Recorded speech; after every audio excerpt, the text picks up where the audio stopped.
परमेश्वर का धन्यवाद करते हैं। एक बार फिर से अच्छा मौका प्रभु ने हमें दिया। परमेश्वर अनुग्रहकारी और दया का धनी है। आज पिछले 3-4 दिन के बाद परमेश्वर ने ऐसा अनुग्रह दिया कि हम फिर से एक वीडियो बना सकें और उसके द्वारा आप सबों तक परमेश्वर के वचन को पहुंचा सकें। मैं जानता हूं कि बहुत सारे प्रभु के सेवक आपके घर आते हैं, आपके लिए दुआ करते हैं, प्रार्थना करते हैं, आपके लिए ढेर सारी आशीषें प्रभु से मांगते हैं और परमेश्वर के सामर्थ्य वचन को भी बेहतरीन तरीके से आपके बीच में सुनाते हैं, ताकि किसी न किसी सेवक के माध्यम से परमेश्वर आपके जीवन में काम करे। मैं उम्मीद करता हूं कि परमेश्वर हर किसी के जीवन में परमेश्वर काम करता है। अगर किसी के जीवन में कोई काम नहीं हो रहा है तो इसका मतलब ये नहीं है कि परमेश्वर उससे नाराज है, बल्कि मैं समझता हूँ और भी हमें ज़्यादा प्रभु में मेहनत करने की ज़रूरत है और प्रभु के साथ और अच्छा समय बिताने की ज़रूरत है। तभी शायद हो सकता है कि हमारी ज़िंदगी में परमेश्वर अद्भुत तरीके से काम कर सके। ऐसे ही प्रियो, आज के इस वचन में आज मैं आप सबों को बताना चाहूँगा और समझाने की कोशिश करूँगा कि परमेश्वर के रास्ते में चलने के लिए हम सब जानते हैं कई सारी कठिनाइयों का हमें सामना करना पड़ता है, कई सारी समस्याओं का हमें सामना करना पड़ता है, लेकिन हमें निराश नहीं होना चाहिए, हमें हताश नहीं होना चाहिए, हमें परेशान नहीं होना चाहिए, क्योंकि परमेश्वर हमें पूरी तरीके से संभालता है, क्योंकि परमेश्वर हमसे बेहद प्रेम करता है। हालेलुया। ऐसे ही आज के वचन में हम लोग जाएंगे और वचन में जाने से पहले मैं आप सबों का हमारे जयवंत मिनिस्ट्री बाजपुर के YouTube चैनल पर आप सबों का मैं हार्दिक स्वागत करता हूं, आपका अभिनंदन करता हूं कि आप हमारे दिए हुए संदेश को आप सुनते हैं और मैं जानता हूं सुनने के बाद परमेश्वर आपको बहुत आशीष देता है और उम्मीद करता हूं कि आप बहुत कुछ सीखते होंगे और बहुत कुछ समझते होंगे और आप बहुत कुछ परमेश्वर की महिमा के लिए अपने आप को तैयार भी करते होंगे। ऐसे ही आइए हम लोग सब छोटी सी प्रार्थना करेंगे, उसके बाद परमेश्वर के वचन से आज हम जानेंगे, सीखेंगे, समझेंगे कि परमेश्वर कैसे हमारे जीवन में काम करता है और हमें क्या आज के वचन से हमें क्या सलाह देता है। आइए अपनी आंखों को बंद करें, अपने सिरों को झुकाएं और अपने महान प्रभु के सामने अपने जीवन को समर्पित करते हैं। पवित्र पवित्र सेनाओं के यहोवा प्रभु परमेश्वर, उद्धारकर्ता प्रभु यीशु मसीह के नाम से हम आपके पास आते हैं, नज़दीक में आते हैं। प्रभु धन्यवाद करते हैं आपका सभी आशीषों के लिए, बरकतों के लिए, आपके प्रेम, अनुग्रह, शांति और आपकी दया के लिए प्रभु जी हम आपका धन्यवाद करते हैं मेरे परमेश्वर पिता। और साथ ही साथ प्रभु जी हम प्रार्थना करना चाहते हैं इस समय विशेषकर मेरे प्रभु कि आज हम जितने जन भी यहाँ इकट्ठे हुए हैं प्रभु, तेरे नाम को महिमा और तेरे नाम को आदर देने के लिए मेरे पिता, तो आज हम जो कुछ भी तेरे वचन से सीखते हैं, समझते हैं, तो उसमें तेरा आत्मा हमारे जीवन में काम करे, तेरा सामर्थ्य हमारे जीवन में काम करे प्रभु, जिससे कि हम आपके नाम को महिमा और आपके नाम को आदर देते हुए पिता परमेश्वर आगे बढ़ सके। प्रभु आपका पवित्र सामर्थ्य बलवंत आत्मा हमारी जिंदगी में काम करे, हमें सिखाए और हमें समझाए मेरे प्रभु जी, ताकि हम तेरी महिमा करते हुए प्रभु आगे बढ़ सके मेरे स्वर्गीय पिता परमेश्वर जी। हे दया के धनी और शांति के राजकुमार परमेश्वर, आपने सच में आशीष और बरकत दी प्रभु, हम आपका दिल से धन्यवाद करते हैं पिता परमेश्वर। हाथ जोड़ के प्रभु आपसे विनती निवेदन करता हूँ मेरे पिता कि तू सच में प्रभु हमारे जीवन में काम करना और हमें संभाल करके रखना प्रभु। आज के वचन के द्वारा हम सबों से बातचीत करना और अपनी आत्मा से हमें भर करके चलाना प्रभु। सारा आदर, महिमा, गौरव, जलाल हम आपको देते हैं, मसीह यीशु के नाम में इस प्रार्थना विनती को मांगते हैं, आमीन। हालेलुया। धन्यवाद हो प्रभु का अच्छे समय के लिए जो प्रभु ने हमें दिया। हम लोग परमेश्वर का धन्यवाद करें और मेरे साथ में निकालेंगे आज का जो हमारा वचन का टॉपिक और विषय है, वो ये है कि अपने बच्चों को छड़ी लगाना बहुत ज़रूरी है। अपने बच्चों को छड़ी लगाना बहुत ज़रूरी है। यदि हम अपने बच्चों को छड़ी नहीं लगाएंगे तो आप सब अच्छे से समझते हैं इस बात को कि हमारे बच्चे कई प्रकार के ऐसे फैसले ले सकते हैं जो उनके लिए भी, हमारे लिए भी, माँ बाप के लिए भी, भाई बहनों के लिए भी और अन्य दूसरे लोगों के लिए नुकसान का कारण बन सकते हैं। इसलिए आज के वचन से मैं आपको सिखाने की कोशिश करूंगा। प्रभु इसमें हमारी मदद करे, हमारी सहायता करे कि परमेश्वर आज के वचन के द्वारा हमें आशीषित करे। मेरे साथ में निकालेंगे नीति वचन की पुस्तक उसका 22 अध्याय। नीति वचन की पुस्तक उसका 22 अध्याय का हम 6 वचन पढ़ेंगे। नीति वचन की पुस्तक 22 अध्याय और उसके 6 वचन में इस प्रकार से लिखा है, लड़के को उसी मार्ग की शिक्षा दे जिसमें उसको चलना चाहिए और वह बुढ़ापे में भी उससे ना हटेगा। परमेश्वर का वचन हमें इस बात को कहता है कि लड़के को उसी मार्ग की शिक्षा दे जिसमें उसे चलना चाहिए। मैं आप सबों से एक बात पूछना चाहता हूं कि हम अपने बच्चों को हर तरीके से ये कोशिश करते हैं, हर तरीके से ये संभव हम कोशिश करते हैं, प्रयास करते हैं कि हमारे बच्चे निरंतर परमेश्वर की आज्ञाओं का पालन करें, परमेश्वर की मर्जी को पूरा करें और कोई भी ऐसा काम ना करें कि जिससे कि माँ बाप को शर्मिंदगी उठानी पड़े या फिर मसीह यीशु के नाम को बदनामी मिले।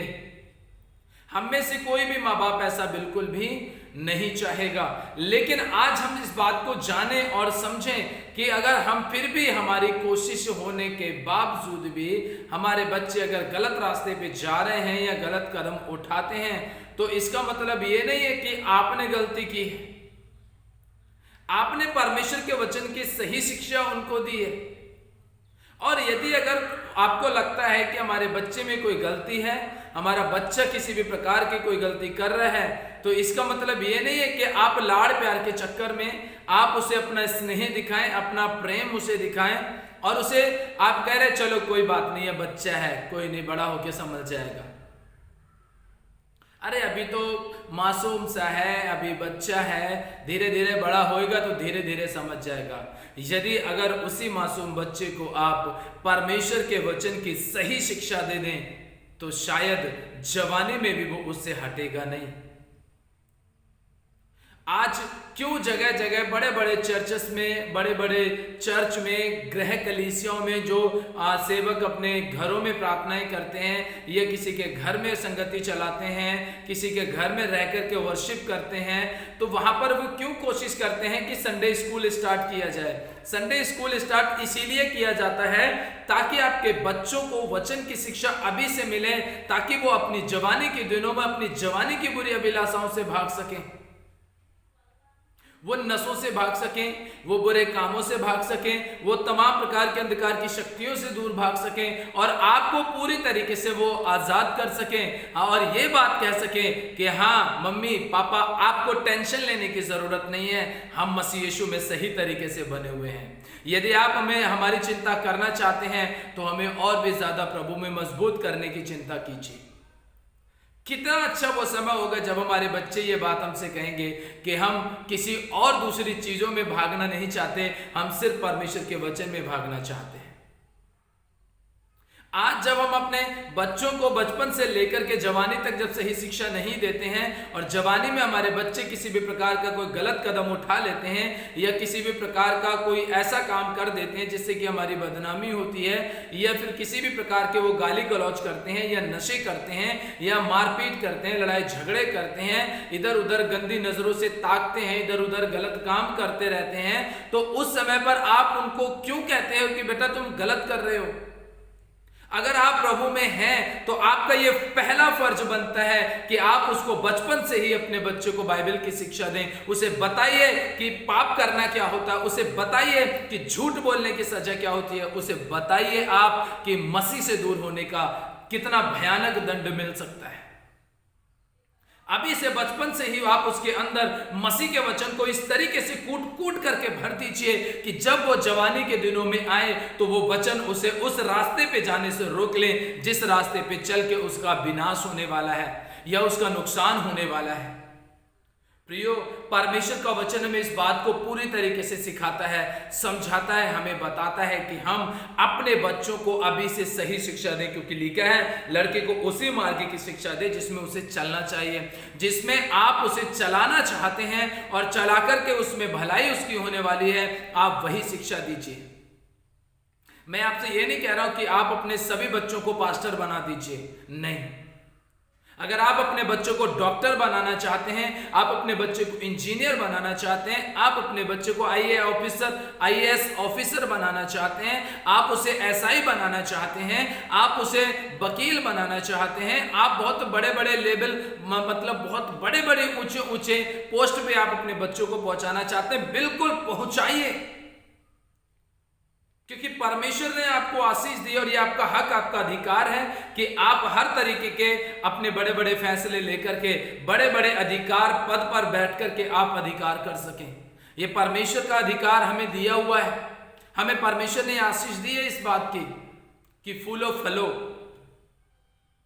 परमेश्वर चाहता है, आप बनाना चाहते हैं डॉक्टर इंजीनियर बनाइए, कोई दिक्कत नहीं है इसमें, लेकिन एक चीज का हमेशा ध्यान रखना कि जब आप उसे डॉक्टर बनाएं तो जितनी वो डॉक्ट्रिन्स की शिक्षा लेता है उससे भी कहीं ज्यादा बढ़कर के आप परमेश्वर के वचन की उसे शिक्षा दीजिए। जब आप वचन की शिक्षा उसे देंगे, आप विश्वास कीजिए, आपका बच्चा अगर डॉक्टर बन भी जाएगा, आपका बच्चा इंजीनियर बन भी जाएगा, आपका बच्चा क्षेत्र का विधायक बन भी जाएगा, आपका बच्चा हमारे डिस्ट्रिक्ट का एमपी भी बन जाएगा, वो फिर भी परमेश्वर के वचन के साथ कभी भी गद्दारी नहीं करेगा। क्यों? क्योंकि आपने उसे वचन की शिक्षा बचपन से ही दी है। यदि आप बचपन से उसे शिक्षा नहीं दे रहे हैं तो मैं आपको बताना चाहता हूं, डाकू सुल्ताना की कहानी सब लोगों ने पढ़ी होगी। अगर काश वो एक अंडा ना चुराता तो शायद वो फांसी के फंदे पे नहीं जाता। काश जब उसने पहली चोरी की थी, उसकी माँ बाप ने अगर उस पहली चोरी पे ही उसको छड़ी लगा दी होती, पहली चोरी पे, पहली गलती पे उसे थप्पड़ मार दिया होता, तो शायद उसके माँ बाप उसे मौत के फंदे से बचा सकते थे। आज आप और मैं, हम क्या गलतियां करते हैं? यही गलतियां करते हैं। हम अपने बच्चों को बाइबल की शिक्षा देते नहीं है, सिखाते नहीं हैं, और जब वो बड़े हो जाते हैं तब हम सेवकों से कहते हैं, प्रभु के दासों से कहते हैं कि हमारे बच्चों के लिए दुआ करो कि इनका मन बदल जाए। अरे मन उस समय बदलना चाहिए था आपने जिस समय पर उसने पहली गलती की थी और मसीह से दूर होने का निर्णय जब लिया था। काश उसी समय आपने उसको 2 झापड़ मार दिए होते, काश उसी समय आपने उसको थप्पड़ लगा दिया होता, उसी समय आपने छड़ी लगा दी होती, तो शायद आज आपको शिकायत करने का मौका नहीं मिलता कि हमारे बच्चे के अंदर ये गलती है। प्रियो, मैं आपसे यही कहना चाहता हूं कि अगर आप अपना भविष्य उज्जवल करना चाहते हैं, अपने बच्चों का भविष्य उज्जवल करके अपने आप को और अपने आने वाली पीढ़ियों को परमेश्वर के राज्य में लेकर के जाना चाहते हैं, तो आज से ही आप उसे छड़ी लगाना शुरू कर दीजिए और जिस रास्ते में उसे चलना चाहिए उस रास्ते में उसे चलाइए। लेकिन उससे पहले आप पता लगाइए कि वो रास्ता जाता कहां को है।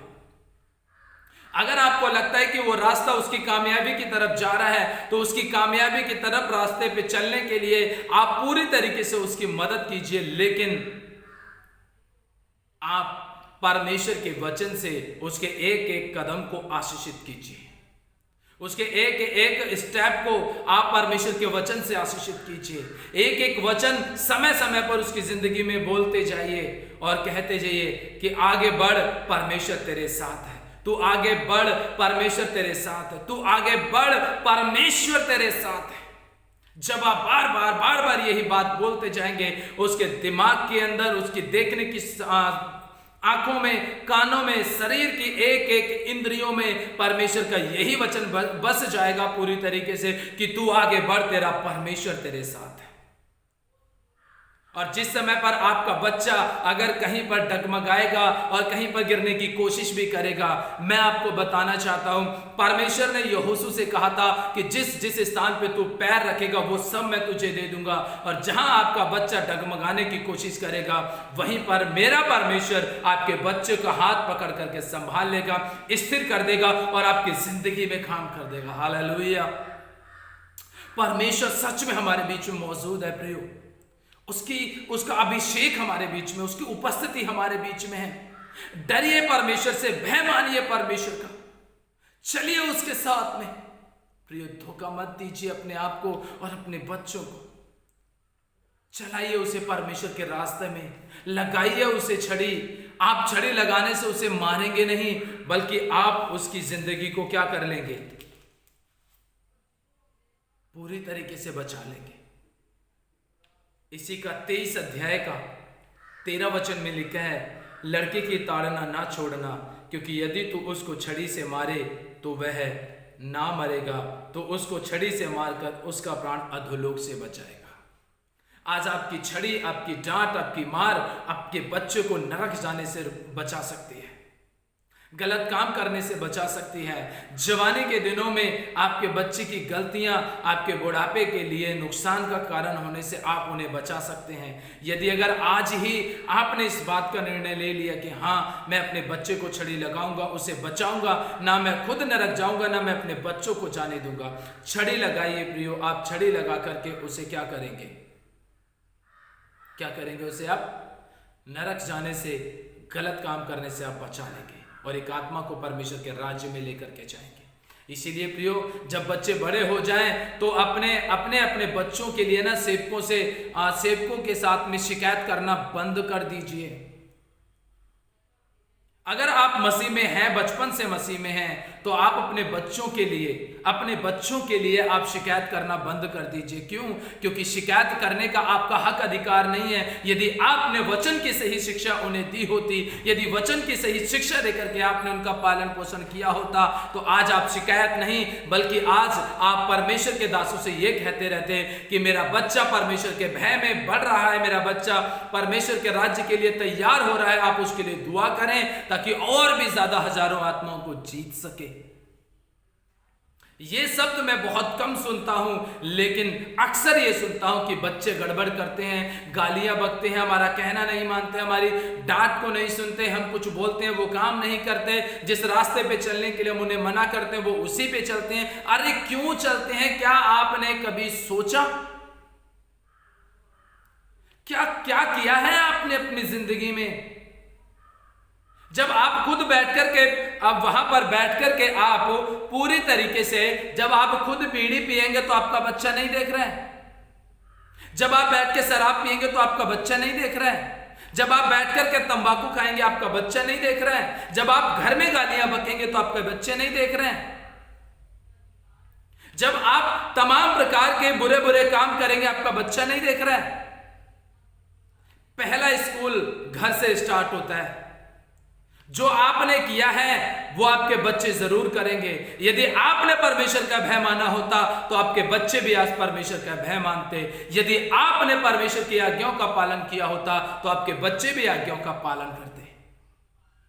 प्रियो, मैं आपके ऊपर दोष नहीं लगा रहा हूं और न ही मैं आपको बुरा भला कह रहा हूं। बस मैं आपको यह सिखाने की कोशिश कर रहा हूं कि जैसा आप करेंगे वैसा ही बच्चे भी करेंगे। इसलिए पहले आप अपने आप को सही करें, वचन में आप अपने आप को मजबूत कीजिए, वचन की शिक्षा में अपने आप को मजबूत कीजिए, परमेश्वर के साथ चले। परमेश्वर अनंत जीवन आपको और आपके संतान को देगा। आज से छड़ी लगाना ना भूलें। कल दोबारा से हम इसी टॉपिक के ऊपर बात करेंगे और जानेंगे परमेश्वर के वचन से कि प्रभु और हमें क्या सिखाना चाहता है। तब तक के लिए आप अपना और अपने परिवार का ध्यान रखें। प्रभु के वचन से शिक्षा में और उसकी आज्ञाओं में अपने आप को और अपने परिवार को बनाए रखना। परमेश्वर आज के वचन के द्वारा आप सबों को आशीष और बरकत दे। आमीन, आमीन। आइए छोटी सी प्रार्थना करेंगे। सर्वशक्तिमान, दयालु और सामर्थ्य अनुग्रहकारी जीवित पिता परमेश्वर, राजाओं के राजा और प्रभुओं के प्रभु यीशु मसीह के नाम से हम आपके पास आते हैं। प्रभु जी, जो कुछ भी हमने वचन से सीखा समझा है प्रभु, उसके अनुसार चलने में हम सबों की सहायता और मदद करना।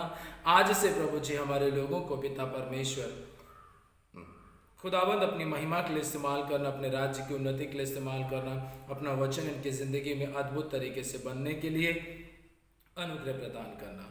प्रभु कल जब हम दोबारा से मिलते हैं तब तक के लिए हम सबों को और हमारे इन सभी साथियों को जो इस समय पर इस वीडियो को देख रहे हैं, प्रार्थना में शामिल हैं, इन सबों को भी आशीष और बरकत देना। हमारी जयवंत मिनिस्ट्री बाजपुर को प्रभु जी कलीसिया यहाँ मौजूद है, इस कलीसिया को भी आप आशीषित करना ताकि कलीसिया बढ़ती चली जाए। प्रभु सारा आदर महिमा आपको देते हैं, मसीह यीशु के नाम में इस प्रार्थना को मांगते हैं, आमीन। हालेलुया।